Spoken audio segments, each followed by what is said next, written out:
오늘은 부활절 기쁨의 50일 마지막 주일에 영생 ing라는 제목입니다. 좀 특이한 제목이죠. 이걸 붙여서 읽으면 어떻게 읽을 수 있을까요?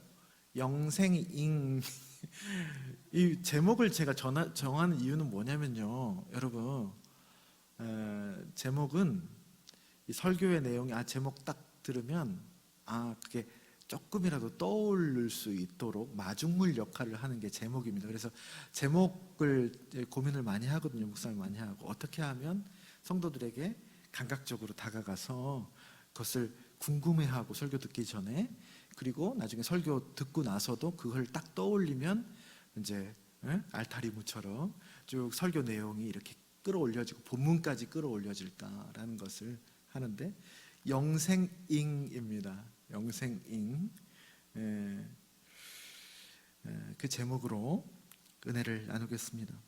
오늘 어찌 보면 교회력 본문이 제가 본문을 정하는 것이 아니고 3년치 이 교회력을 기준으로 하는 이 성서정과이거든요. 여러분들 필사하시는 분들도 계시겠지만 그 교회력 본문으로 설교를 하는데, 오늘 복음서 본문, 주로 복음서 본문을 제가 설교를 하고 있는데 17장 1절부터 11절에 본문이 걸렸을 때 앞불싸했습니다. 여러분, 오늘 성경 봉독하면서 어떠셨습니까? 모르겠죠. 계속 뱅글뱅글 도는 것 같아. 요한복음이 특히나 어렵습니다. 요한복음은 요한이 적어내려간 이 인간의 성경이 다 그렇지만 요한복음은 특히나 이 인간의 지식과 지혜로는 풀 수 없는, 그래서 성령님의 은총이 있어야 기도 안에서 풀리는 복음서입니다. 그래서 니고데모가 학식 많은 사람이 멍청한 대답을 막 하잖아요. 그게 요한복음에서 나와 있습니다. 이 요한복음 13장 이후에 쭉 이어져 내려가는 예수님의 고별사 가운데서 떠나기 직전 유언 같은 그런 기도인데요. 그래서 그 부분이 더 애매하고 모호하고 정말 무슨 말 하는지 모릅니다. 그래서 오늘 본문이 좀 어려울 수 있습니다. 예화도 별로 없습니다. 그런데 이것을 깨달을 수만 있다면 복음의 깊은 곳을 이해하는 겁니다. 예수님이 왜 유언처럼 떠나가시기 직전에 엑기스로 이거를 남겨놓았겠습니까? 이게 엑기스이기 때문입니다. 그래서 성령님께서 우리 안에 그 깨달음의 은총을 주시기를 소원합니다. 오늘 본문 요한복음 17장은 예수님이 떠나가시기 전에 유언처럼 남기신 기도입니다. 예수님의 대제사장적인 기도이다라고도 불립니다. 1절부터 5절까지는 성부 하나님과 성자 예수 그리스도, 즉 아버지와 아들의 관계를 말하고 있습니다. 그리고 6절 이하부터는 나머지 성부와 성자와의 관계를 기초로 해가지고 나머지의 관계, 제자들과의 관계까지 확장되는 것을 말하고 있습니다. 다시 말하면 모두 한 원리 안에서 이루어지는 관계 이야기를 예수님께서 기도로 하나님께 올려드리고 있는 것입니다. 여러분, 그리스도교는 여러 가지로 표현할 수 있겠지만은 그리스도교는 무슨 종교죠? 무슨 종교라고 할 수 있습니까? 네? 쉽게 생각하세요. 어려운 본문이라도 답은 쉽습니다. 무슨 종교죠? 그리스도교는? 그렇죠, 사랑이죠. 그래서 우리가 환대와 축복할 때도 사랑의 나눔 있는 것에 하나님께서 계시고 하나님은 사랑이시다라고 얘기하는 거잖아요. 근데 사랑 너무 멀어. 너무 멀어. 사랑 뜬구름 잡기 같아. 나는 사랑이 없는데 자꾸 사랑을 하라는 거야. 그래서 그거를 조금 더 쉽게 얘기하면, 사랑의 종교라는 거는 무슨 종교라는 얘기냐면 관계의 종교라는 얘기입니다. 그리스도교는 관계의 종교입니다. 삼위일체 하나님이 홀로 존재하신 유일신이지만 사실 자세히 들여다보면 한 분이 아니시죠. 삼위일체 하나님이다. 우리 그리스도교의 신은 삼위일체 하나님이다 라고 그렇게 초대교회에서 로마 공인되고 난 다음에 교리 정리할 때 그렇게 신론을 정한 거거든요. 삼위일체 하나님이다. 세 분이 서로 관계를 통해서 하나가 되는 신비를 하나님 스스로 보여주신 것이다 라는 것입니다. 우리가 믿고 있는 신이 그런 신입니다. 관계의 신입니다. 공동체의 신입니다. 그리고 그 성부, 성자, 성령의 관계로만 존재하시지 않고 피조물인 우리와 또 계속 관계를 원하시고 그 관계를 통해서 피조물인 우리와도 하나가 되시는 것을 바라신다라는 게 성경 전체의 제일 핵심적인 메시지입니다. 그분이 그 관계를 통해서 지난주에 제일 밑바닥에 바탕색 뭐죠? 임마누엘 하신다. 우리와 함께 하신다라는 것이 성경의 제일 밑바탕에 깔려있는 메시지이고 이 모든 것의 표현들이 성경에 우리가 알고 있는 여러 가지 이야기들, 교리들, 우리 신앙의 장치들입니다. 여기까지는 이해하셨죠? 여기까지 조금 더 들어갑니다. 오늘 본문 1절에 나와 있는 성부 하나님과 성자 예수 그리스도의 관계의 방식이 나옵니다. 관계를 하시는데 관계의 방식은 좀 복잡합니다. 이 복잡한 게 사실은 단순하나 우리가 죄에 빠져서 우둔해졌잖아요. 그리고 원래 우리는 유한한 존재이기 때문에 이 하나님의 신비를 잘 모릅니다. 알지 못하 담을 수 없습니다. 그래서 단순하지만 복잡하게 느껴지는 것이죠. 사실 복잡하진 않습니다. 말로 하니까 복잡한 겁니다.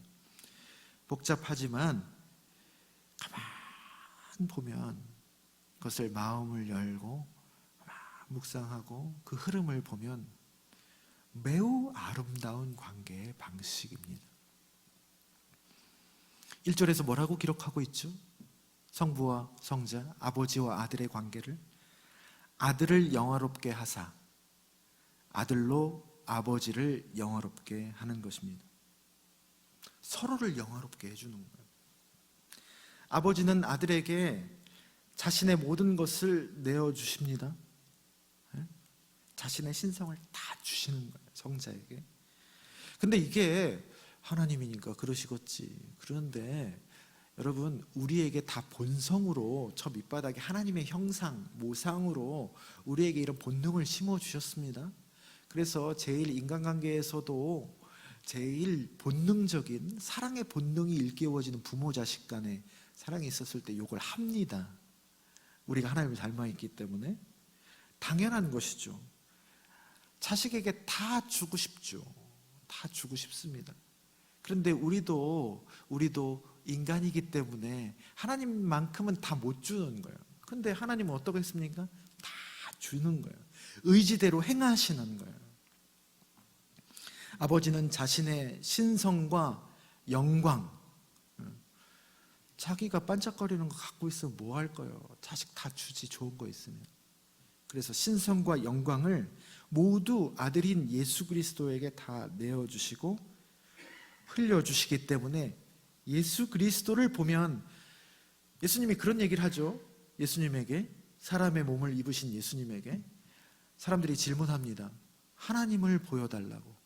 그때 예수님이 뭐라고 하죠? 나를 봤으면 하나님 본 것이다. 그건 뭐냐면 하나님이 예수 그리스도에게 다 주셨기 때문입니다. 그렇기 때문에 하나님, 보이지 않는 하나님 볼 필요 없이 보이는 예수 그리스도, 니들이 지금 하나님을 보고 있는 것이다 라고 얘기를 합니다. 교만한 표현이 아닙니다. 하나님이 나에게 모든 것을 다 주셨다라는 표현입니다. 그에 대해서 아들 예수 그리스도는 아버지를 어떻게 영화롭게 할 거예요? 이런 방식으로 영화롭게 하는 거예요. 온전한 순종, 온전한 비움으로 아버지를 자기 안에 가득 차게 만들므로써, 다시 말하면 하나님이 주신 것을 온전히 다 받는 거예요. 예? 다 받아들이는 거예요. 그걸로, 그럼 다 받아들이면 어떻게 되겠습니까? 내가 비운 상태에서 하나님의 것들로 다 100% 받아들이면 내가 곧 나의 존재가 하나님을 드러내는 통로가 되는 거예요. 그래서 나의 존재로 내가 빛나지만, 하나님이 나를 빛내게 해주셨지만 더불어 내 존재를 통해서 하나님을 빛나게 해주는 겁니다. 그게 아들이 아버지를 영화롭게 하는 방식입니다. 그래서 우리가 외웠던 두 개의 본문, 여러분 뜻도 어떻게 보면 막 표면적으로 깊게 이해하지 못하고 그냥 우리가 암송했잖아요. 암송이 참 중요합니다. 이렇게 점점 살을 붙여 나가는 거예요. 우리가 뭐 로마서 8장도 다 전체를 암송했지만, 로마서 8장도 사실 이것을 얘기해주고 있지만, 그 다음에 외운 본문이 뭐였죠? 요한복음 1장 1절부터 18절까지. 그 중에 제일 가운데 토막이 뭡니까? 요한복음 1장 14절. 그리고 그 다음에 우리가 외웠던 본문이 뭐죠? 빌립보서 2장 5절에서 11절까지의 말씀. 이 관계의 흐름이 사도 바울이 다른 표현으로, 주옥 같은 표현으로 표현하고 있습니다. 요한복음 1장 14절이 뭐죠? 말씀이 육신이 되어, 육신이 되도록 신이 하나님의 아들이 육신이 되도록 순종하셨다라는 거, 완전한 순종을 하셨다라는 거. 그래서 우리 안에 거하시는데, 그 예수 그리스도, 육신이 된 연약한 인간 같은 그 예수 그리스도를 가만 봤더니 우리가 그 영광을 보니, 누구의 영광이라고? 아버지의 독생자의 영광이요 은혜와 진리가 충만하도다. 이게 그 관계의 방식을 다른 표현으로 얘기하는 거예요, 요한이. 빌립보서 2장 5절에서 11절까지의 말씀도 마찬가지입니다. 그는 근본 하나님의 본체이시나 하나님과 동등됨을 취할 것으로 여기지 아니하시고 자기를 비워 종의 형체를 가져 사람들과 같이 되셨다. 성육신 하셨다라는 거죠. 말씀이 육신이 되셨다는 거죠. 그리고 십자가에 죽기까지 어떻게 하셨다? 복종하셨다. 즉 완전하게 비워내신 것이죠. 예수님의 이 땅에 오셔서 이 존재의 삶의 방식이었습니다. 그랬더니 어떻게 된다? 제일 밑바닥으로 가야 되잖아요. 제일 천하게 돼야 되잖아요. 그런데 그렇게 되지 않고 하나님이 그 안에 자신의 모든 것을 채우셔서 모든 이름 위에 뛰어난 이름으로 높이셨다. 그를 영화롭게 하셨다. 그를 통해서 예수는 하나님을 영화롭게 했다라는 것입니다. 이것이 아버지와 아들의 지극히 아름다운 관계, 서로를 빛나게 해주는 사랑을 말하고 있습니다. 지금 이게 도대체 이런 얘기를 해서 밥이 나와 떡이 나와, 그렇지만 여러분 이게 삶인 겁니다. 이걸 구체화시키면 우리의 존재 방식이 달라지는 거예요. 종교는요 교리가 아니에요. 실제입니다. 실제. 삼위일체 하나님은 그 자체로 그래서 사랑인 겁니다. 서로 흘러가는 거예요. 서로에게 선물이 되어주고 서로를 영화롭게 해주는 겁니다. 그리고 2절은 그냥 성부와 성자 사이의 둘만의 사랑으로 끝나지 않고 모든 사람에게 영생을 주시려고 다 주고 다 받고 그렇게 서로 하시는 것이다. 영생을 주기 위해서 모든 존재들에게. 그러면 영생이라는 것은 뭐냐? 중요한 알맹이가 나옵니다. 신앙생활 하면서 영생은 뭐냐? 우리가 예수를 믿음으로 구원받고 영생한다 그러잖아요. 영생은 뭐냐? 예수님이 하신 정의입니다. 3절에서 말씀하십니다. 함께 읽어볼까요? 이건 한번 외워두시면 좋아요. 3절 말씀입니다. 함께 읽습니다. 영생은 곧 유일하신 참 하나님과 그가 보내신 예수 그리스도를 아는 것이다. 그게 영생이라는 얘기예요. 우리가 생각하는 영생은 어떤 이미지를 갖고 있습니까? 불로장생이에요. 불로장생. 진시황이 그렇게 원했던, 오래오래 사는 거예요.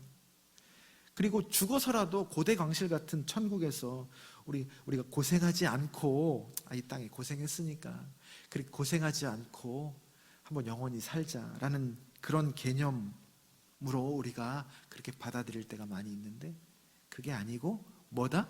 영생은 예수님 뭐라고 말씀하시는 거죠? 아는 것이다 라고 말합니다.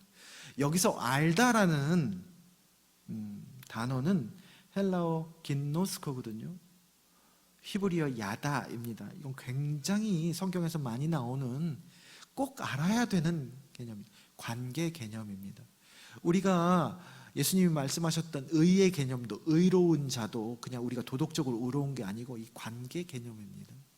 하나님과의 관계가 올바랐을 때의 그 관계가 의로움이고, 알다도 이게 사실은 관계 개념입니다. 그래서 히브리어에서 창세기 아담이 하와를 알매, 그건 동침하다라는 뜻입니다. 서로 관계를 맺다 이거예요. 몸으로 아는 거예요. 몸으로. 그게 헬라어, 여기서 신약 성경에서 알다는 그렇게 알아가는 겁니다. 체득을 의미합니다. 제일 알다가 아닌 게 뭐죠? 어느 지방에서 쓰는 말입니까? 우리 충청도에서 알것이요. 요게 충청도 아닌 사람은 잘 몰라요. 그걸 머리로 아는 것도 아니에요. 그냥 대답을 하는 거죠. 그래서 일단 알겠다고 하고 나중에 딴 거 하는 그런 알다가 아니란 얘기예요. 그럼 아주 제일 표면적인 알미 아니고, 내가 머리로 아는 것도 아니고, 성경에서 말하고 있는 여기에서 오늘 특히 본문에서 예수님께서 말씀하시는 영생은 아는 것이다 라고 했을 때, 그 알은 내가 안 것, 머리로 안 것, 그리고 진심으로 동의하는 것, 그리고 행한 것까지가 다 하나가 된 상태가 알미입니다. 그 체득을 의미합니다. 다시 말하면 아까 관계 얘기를 했잖아요. 그 관계에 실제로 참여하는 것을 의미합니다. 내가 성부와 성자의 관계에 참여하는 것, 관계 안에 있는 것을 영생이라고 합니다. 하나님과 예수 그리스도의 관계, 서로를 내어주고 온전히 받는 그 아름다운 언약 안에 들어가서 그것을 알고 동의하고 붙어있고 머물고 준행하고 살아내는 것을 의미합니다. 그런데 더 중요한 것은 오늘 본문에서 그렇게 아는 것의 원어가 지금 여기서 아직 되지 않는 상태를 표현하는 가정법으로 표현하고 있습니다. 앞으로 계속 지금 당장 아는 것으로 끝나는 것이 아니라 계속 알아가는 행동이라는 말입니다. 다시 말하면 영생은 여러분 이미 된 것이 아니고 아버지와 아들을 지속적으로 알아가는 과정, 성부와 성자의 그 아름다운 관계 있잖아요. 서로를 영화롭게 하는 그 관계에 내가 지속적으로 들어가는 과정에서 맛볼 수 있는 실제라는 의미입니다. 그래서 여러분 영생은 미완료입니다. 네, 그래서 우리가 그런 얘기 자주 하잖아요. 구원받았습니다. 영생을 받았습니다. 라는 말을 우리가 표현하죠. 지금까지 계속 표현했는데, 그거를 우리가 말하고 들었을 때 여러분 요거를 이게 이미 이루어진 거구나, 이미 끝난 거구나, 그렇게 얘기하면 안 됩니다. 그럼 구원파입니다. 딱 고정된 게 아니라는 것을 우리는 그 말을 하더라도 꼭 염두에 두어야 합니다. 현재 진행형이에요. 그래서 오늘 제목이 영생 ing, 영생잉입니다. 성부와 성자와의 관계도 계속 상호간에 흐르고 있는 겁니다. 하나님은 그래서요 고정되어 있는 분이 아니에요. 계속 흐르면서 역동하시는 분이지. 계속 오늘도 그 관계를 계속 돌리고 있는 분이에요. 우리가 그 흐름 안에 동참하는 것이 신앙생활입니다. 성부와 성자가 하나가 되었듯이 우리도 6절 이하에 우리와의 얘기를 하고 있지만 1절에서 5절까지의 그 원리가 그대로 확장된 게 우리와의 관계거든요. 6절 이하에 그 흐름 안에서 하나가 되도록 초대하시고 간구하시는 내용이 나와 있습니다. 그래서 8절에서 성부가 주신 말씀들을 성자가 제자들에게 그대로 주었고 그들이 그것을 받고 예수 그리스도를 통하여서 예수 그리스도가 어떤 분이라는 걸 알았다는 거예요. 우리가 예수 그리스도를 슈퍼스타 능력자로 알아버리면 예수님이 속상해 하시는 거예요. 예수님은 흘려주시는 분이지 나한테로 예수님이 전부 능력자다. 예수님을 통해서 예수님을 뭘 가르치시는 거예요? 아버지를 영화롭게 하시는 거예요. 아버지는 혼자 할 수 있는데 예수 그리스도를 통하여서 우리에게 하나님의 영화로우심을 드러내주는 거예요. 관계가 확장되는 거예요. 그래서 우리가 예수 그리스도를 통하여서 예수 그리스도 이름으로 하나님께 기도하는 거예요. 하나하나의 표현들이 여러분 우리의 삶 속에서 신앙 속에서 참 핵심적인 것들입니다. 그냥 아무런 생각 없이 하는 게 아니에요. 그래서 예수 그리스도를 통하여서 성부와 성자의 이 아름다운 관계를 비로소 안다는 얘기입니다. 그 아름다운 사랑에 예수 그리스도를 믿는다는 건 뭐냐면 그 아름다운 사랑이잖아요. 관계잖아요. 서로를 영화롭게 하는 거. 그걸 한번 본다고 생각해 보세요. 우리가 사람이라고 생각을 해보세요. 얼마나 그 모습이 아름답겠습니까? 그거를 나도 저렇게 하고 싶다. 감동하고 흠모하는 것이죠. 그리고 그 관계에 참여하고 싶은 열망이 나도 모르게 드는 겁니다. 그때 하나님한테 진실한 기도가 나오는 것이죠. 저 같은 것도 성자와 성부 간에 흐르는 저 신들만이 하는 지극히 거룩하고 아름다운 관계에 저도 참여할 수 있겠습니까? 그때 하나님은, 삼위일체 하나님은 예스 하는 겁니다. 당연히 그렇고 말고 너도 우리의 식탁에 앉을 수 있다 라는 얘기입니다.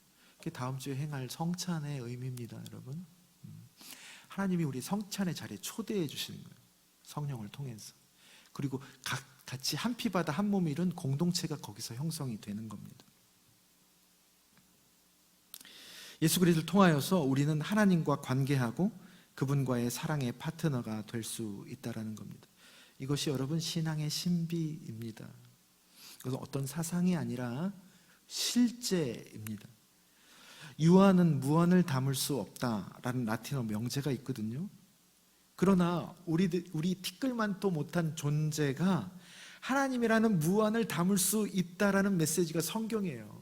담을 수 있다. 우리가 어떻게 담아 그거를? 사람으로서는 할 수 없지만 낙타가 바늘기에 통과하는 그 불가능한 것을 하나님은 할 수 있다. 하나님 보여주셨잖아요. 하나님이, 우주보다 크신 하나님이 인간의 태 속으로 들어왔어요. 성육신의 신비입니다. 그게 바로 여러분 그 관계 맺음이 영생입니다. 그래서 영생을 얻은 사람은, 그래서 영생 한번 얻었으니까 나는 이제 천국행 따놓은 당상이요, 이렇게 사고하는 것은 그리스도인의 사고방식이 아니에요. 여러분, 성경을 제대로 이해한 사람이 아니에요. 영생을 얻은 사람은 그래서 어떻게 살아가야 되는 사람이에요? 성부와 성자 같은 관계를 지속적으로 맺어나가는 사람입니다. 하나님이 모든 것을 나에게 내어주시고 나는 그것을 받을 수 있도록 끊임없이 어떻게 해야 되는 거예요? 예수님처럼 나를 비워내는 거예요. 비워냄의 과정입니다. 신앙은요, 그래서 뺄셈의 과정입니다. 덧셈을 잘해야 영적으로 성숙한 게 아니고, 내가 뭘 막 노력하고 쌓아야 되는 것이 아니고, 점점 받아들임을 통해서 완성이 되는 작업입니다. 그래서 그 과정을 통해서 하나님은 나를 영화롭게 하시고 나는 하나님을 충분히 내 존재로 담음으로써 하나님을 영화롭게 하는 겁니다.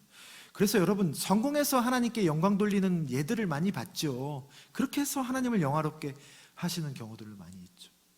나의 강함을 통해서 하나님의 강함을 보도록 하는 겁니다. 근데 내가 강해봤자 얼마나 강하겠어요? 하나님의 강함을 어떻게 나타내겠어요? 나의 약함을 통해서, 내가 비워냄을 통해서 하나님의 강함이 내 안에서 흘러갈 수 있도록 하는 것이 하나님께 영광을 돌리는, 세상의 방식이 아니라 하나님의 방식으로 돌리는 것입니다. 그것을 예수 그리스도라는 대제사장, 중보자를 통해서 가능하게 하신다. 그리고 예수님이 1절에서 5절 성부와의 계속적인 관계로 6절 이하의 제자들과 관계를 이어나갔던 것처럼 우리도 예수 그리스도를 통한 하나님의 사랑의 관계를 통해서 사람과, 또 나도 포함입니다, 자기 스스로 피조물과의 관계도 회복하고 점점 그렇게 서로가 내어주고 받는 하나가 되어가는 사랑을 이루어가는 것, 그것이 영생입니다. 다시 말하면 죄로 인해서 관계가 다 단절되어 있었는데 관계가 점점 하나님의 존재 방식으로 계속 흘러서 회복되어 가는 것이 영생이라는 얘기입니다. 그래서 우리는 이미와 아직 사이에 있는 ing의 존재입니다. 이게 다예요, 여러분. 신앙생활에 이미 이루었다. 어떻게 다 이루겠습니까? 그냥 ing예요. 그게 우리가 할 수 있는 전부입니다. 우리는 길을 걷는 자들이고 그래서 순례자들인 거예요. 우리가 하나님 사랑합니다, 고백하지 못합니다. 여러분, 엄밀히 말해서 우리가 하나님으로 만족합니다. 우리가 어떻게 하나님만으로 만족합니까? 그냥 하나님을 사랑하기를 원합니다. 하나님으로 만족하기를 원합니다 라고 고백할 뿐입니다. 우리가 다른 일을 사랑하지 못하죠. 평생 가도 죽을 때까지 못할걸요. 원수를 어떻게 사랑합니까? 근데 그래도 사랑하기를 원합니다. 구할 뿐입니다. 가족, 일터의 동료들, 이웃, 교회 공동체의 교우, 하나가 되지 못하죠. 하나가 되는 공동체를 찾아보십시오. 그렇게 하다가 평생을 헤맬 겁니다. 온전히 품지도 못합니다. 그래도 하나가 되길 진정으로 원하는 것까지가 우리의 몫입니다. 나머지는 엄밀히 말하면 우리의 일이 아닙니다. 우리가 불뱀에 물렸어요. 불뱀에 물렸어요. 물린 사연들이 각자 다 다르죠. 어떤 사람은 자기가 잘못해서 물려가지고 그래, 죄책감이 있습니다. 불뱀에 물린. 그래서 고통당하는 거를 그래, 당해도 싸지, 이런 죄책감을 계속 갖고 살아요. 어떤 사람은 내가 크게 잘못한 것도 없는데 부모 잘못 만나서 내가 상처를 입고 불뱀에 독이 퍼진 거예요. 어떤 사람은 잘 살았는데 친구를 잘못 만나가지고, 또 어떤 사람은 교회를 잘못 만나서 불뱀에 물려서 억울함이 많을 수도 있죠. 내가 말이죠, 불뱀에 물리다니, 이런 수치심을 갖고 있는 사람들도 있을 겁니다. 근데 성경은요, 그 이유를 불문해요. 그 이유를 불문하고 그렇게 각자의 사연으로 독이 퍼졌으나, 죄가 관영했으나 모든 불뱀의 독은 자기의 노력으로 또 타인의 탓을 하면서 결코 치유되고 회복되지 않는다라는 얘기입니다. 한 가지 길이 있다. 뭐죠?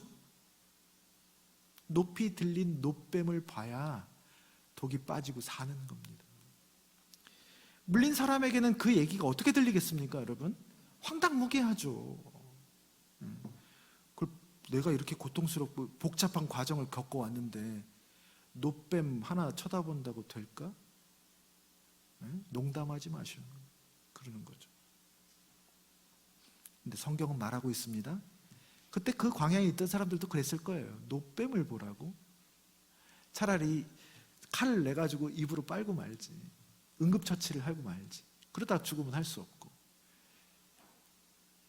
성경은 말하고 있습니다. 본 사람은 살고 보지 않는 사람은 죽었다. 예수 그리스도 안으로 들어가면 결코 정죄함이 없고 새로운 피조물이 되고 예수 그리스도가 아니고는 구원이 없다. 예수 외에는 우리 안에 결코 떼어지지 않고 풀리지 않는 문제와 짐으로부터 벗어날 길이 없다 얘기하고 있습니다. 사랑하는 낮은동산 교회 성도 여러분, 오늘 1절부터 11절까지 중에 5절에 참 가슴 벅찬 메시지가 있습니다. 성부와 성자 우리 사이에 흐르는 그 서로를 영화롭게 하는 재료들이 있거든요. 파이프가 있으면 그 안에 물이 있을 거 아니에요. 그 물, 재료가 언제 있었던 거예요? 언제적 거라는 거예요? 창세 전에 있었던 거예요. 이거 엄청난 메시지입니다. 그 말은 그 이후에, 창세 전에 있었다는 것은 세상을 만든 이후에 그 상황들 속에 살고 있잖아요. 그 상황을 우리가 타지 않는다는 얘기입니다. 이 관계 안에 들어가면 삶과 죽음, 성공과 실패, 강함과 약함, 있음과 없음에 우리는 늘 좌우되고 살잖아요. 그게 현실이고, 그것에 좌우되는 것이 아니라 어느 곳에서 어떤 때에도 그 구원과 영생의 영화로움은 늘 흐른다는 것입니다. 오히려 우리가 나쁜 것, 재앙이라고 생각되는 것들 속에서 그것의 흐름을 더 극적으로 맑게 맛본다는 것입니다. 출애굽의 가장 센 재앙이었죠. 10가지 재앙 중에 뭐죠? 제일 마지막 죽음의 권세죠. 죽음의 권세 앞에 모든 힘들이 다 무릎을 꿇었지 않습니까? 세상에 바로 왕도 꿇었어요. 제일 센 힘입니다. 그런데 그 최악의 재앙에서 누구만이 그 권세가 힘을 못 끼쳤습니까? 힘이 센 사람? 단순한 거예요. 노뱀을 바라본 거랑 똑같은 거예요. 어린 양의 피를 집 인방과 문선주에 바른 집만이 죽음의 권세를 피해갈 수 있었습니다. 그게 타지 못한 거예요. 복음의 메시지예요. 아주 단순한 메시지, 신비한 메시지입니다. 그 집만 하나님의 살아계심과 함께하심을 절절히 체득한 겁니다. 창세 전의 에너지로 돌아가서 창세 이후에, 세상이 이후에 우리가 상황을 타고 있는 여러 가지 희로애락, 흥망성쇠의 그런 일희일비하는 그것들을 여기서 푸는 것이 아니고 창세 전에, 이것이 있기 전에 흘러갔던 것들로 그것을 넉넉하게 이긴다는 겁니다. 그래서 오늘 병행 본문인 예배에 부른 말씀인 베드로전서 4장에서 고난받을 때, 불시험을 당할 때 너희들 이상한 일 당한 것처럼 여기지 말고 오히려 어떻게 하라고요? 그리스도인들은 기뻐하고 즐거워하라는 이유가 바로 여기에 있습니다. 한 세상 안에 다른 세상을 사는 존재들이라는 얘기입니다. 그래서 우리 신앙인의 소망은, 우리 교회의 소망은 여러분 상황이 나아지는 데에 1차적인 목적이 있는 것이 아닙니다. 이 주님으로 인한 영생을 맛보는 것에 있을 줄로 믿습니다. 우리가 이것을 바라고 원하고 기도하는 것이 바로 우리의 일이고 나머지는 하나님의 일임을 믿습니다. 오늘 나누었던 부활과 진정한 영생의 은총이 여러분과 저 우리 낮은동산 교회에 가득히 임하기를 주님의 이름으로 축원합니다.